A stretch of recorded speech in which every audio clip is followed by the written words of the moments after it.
नमस्कार दोस्तों, मैं सीए बलजिंदर आपका बहुत बहुत स्वागत करता हूं मेरे इस YouTube चैनल में। दोस्तों, आज की इस वीडियो में मैं आपसे डिस्कस करूंगा म्यूचुअल फंड की टैक्स ट्रीटमेंट के बारे में। तो दोस्तों, बहुत ही सिंपल है, आप आराम से जो है म्यूचुअल फंड का टैक्स खुद से कैलकुलेट कर सकते हो। लेकिन उससे पहले दोस्तों, आपको कुछ इंपॉर्टेंट पॉइंट है, उनके बारे में जानकारी होनी बहुत जरूरी है। तो सबसे पहले दोस्तों, आपको ये जानना जरूरी है कि आपने जिस स्कीम में निवेश किया है वो कौन सी स्कीम है। क्योंकि दोस्तों, इनकम टैक्स एक्ट जो है म्यूचुअल फंड को दो कैटेगरी में क्लासिफाई करता है। पहला है इक्विटी ओरिएंटेड म्यूचुअल फंड और दूसरा है डेब्ट म्यूचुअल फंड। और जो टैक्सेशन है दोस्तों, वो इन्हीं बेस पे होगी कि आपने जो इन्वेस्टमेंट की है वो इक्विटी ओरिएंटेड म्यूचुअल फंड में की है या डेब्ट म्यूचुअल फंड में की है। तो दोस्तों, इनकम टैक्स के हिसाब से इक्विटी ओरिएंटेड म्यूचुअल फंड वो फंड है जिसमें जो इक्विटी का एक्सपोजर है, या मैं बोलूं जो रेशो है इक्विटी की, वो 65% से ज्यादा है। अगर किसी स्कीम में इक्विटी की रेशो 65% से ज्यादा है दोस्तों, तो वो उसकी जो टैक्स ट्रीटमेंट होगी वो होगी equity oriented mutual fund scheme वाली टैक्स ट्रीटमेंट के हिसाब से।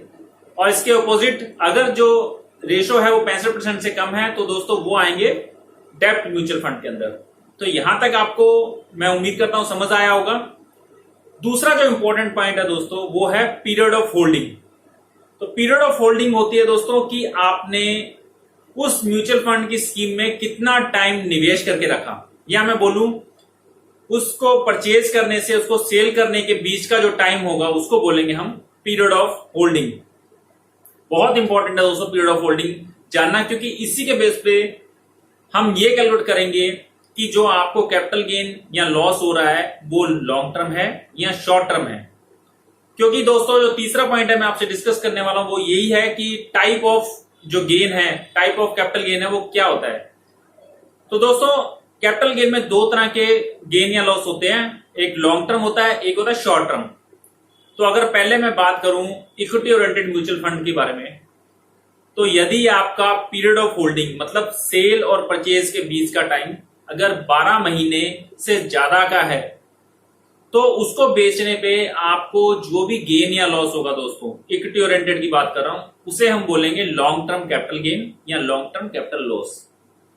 और यदि आप mutual fund, equity oriented mutual fund को खरीदकर विद इन 1 ईयर बेच देते हो, या आपका पीरियड ऑफ होल्डिंग अगर 12 महीने से कम का है, तो आपको उसको म्यूचुअल फंड को बेचने से जो भी गेन या लॉस होगा उसे हम बोलेंगे दोस्तों शॉर्ट टर्म कैपिटल गेन या लॉस। अब हम बात करते हैं दोस्तों डेब्ट म्यूचुअल फंड की। डेब्ट म्यूचुअल फंड में यदि पीरियड ऑफ होल्डिंग जो है 36 महीने से ज्यादा है, तो आपको उसको बेचने से जो भी गेन या लॉस होता है दोस्तों, उसे हम बोलेंगे लॉन्ग टर्म कैपिटल गेन।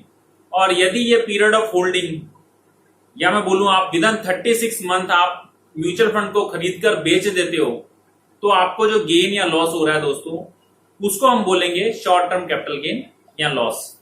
अब आते हैं इंपॉर्टेंट सबसे टैक्स ट्रीटमेंट के बारे में। उम्मीद करता हूं कि अभी तक आपको सब समझ आया होगा दोस्तों। मैंने 3 चीज डिस्कस की आपसे, पहली क्लासिफिकेशन ऑफ म्यूचुअल फंड, दूसरा पीरियड ऑफ होल्डिंग, और तीसरा कैपिटल गेन किस तरह का है, वो लॉन्ग टर्म है या शॉर्ट टर्म है। अब हम बात कर लेते हैं दोस्तों इक्विटी ओरिएंटेड म्यूचुअल फंड की टैक्स ट्रीटमेंट के बारे में। तो दोस्तों, इक्विटी ओरिएंटेड म्यूचुअल फंड में यदि आपको लॉन्ग टर्म कैपिटल गेन होता है, जैसे मैंने अभी आपको बताया था कि आपने जो खरीद कर म्यूचुअल फंड को 1 साल तक रखा, उसके बाद आपने बेचा, तो आपको उसको बेचने पे मतलब सेल में से परचेज माइनस करने पे जो भी आपको गेन हो रहा है दोस्तों, वो टैक्सेबल होगा एट द रेट 10% पे, और जो ये लगेगा उसे हम बोलेंगे लॉन्ग टर्म कैपिटल गेन।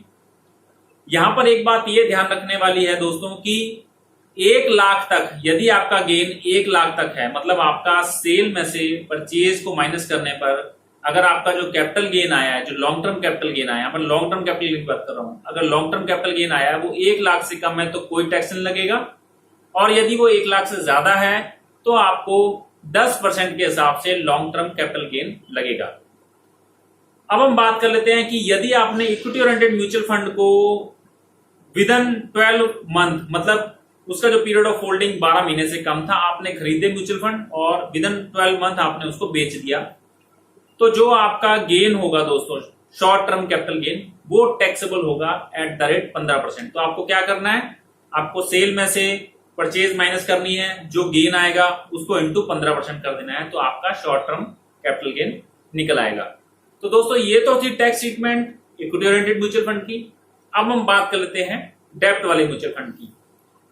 तो दोस्तों डेब्ट वाले म्यूचुअल फंड में यदि आपका लॉन्ग टर्म कैपिटल गेन है, जैसा कि मैंने आपको पहले भी बताया था कि आपका जो पीरियड ऑफ होल्डिंग है 36 मंथ या उससे ज्यादा है, तो उस केस में दोस्तों जो आपका लॉन्ग टर्म कैपिटल गेन होगा वो टैक्सेबल होगा एट द रेट 20%।